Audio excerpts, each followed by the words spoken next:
থেকে বিভ্রান্ত করা হচ্ছে, ঠিক একইভাবে বিএলএরাও বিভ্রান্ত হয়ে যাচ্ছে।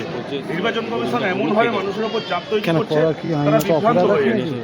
আজকে এইভাবে যদি তারা যৌক্তিক বৈষম্য দেখিয়ে আনম্যাপ দেখিয়ে বিভিন্নভাবে আজকে তাদের উপর চাপ দিচ্ছে, তারা কাজ করতে পারছে না, প্রেশার নিতে পারছে না, তারা বিক্ষোভ দেখাচ্ছে।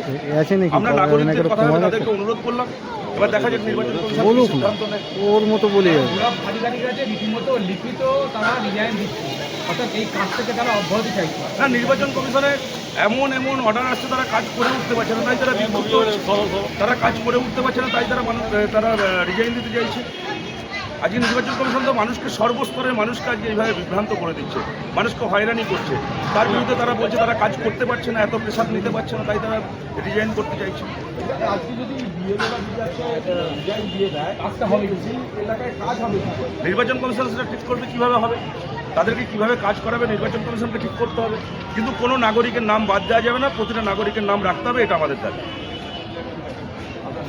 তাপস মাইতি, সভাপতি, ডব্লিউপি।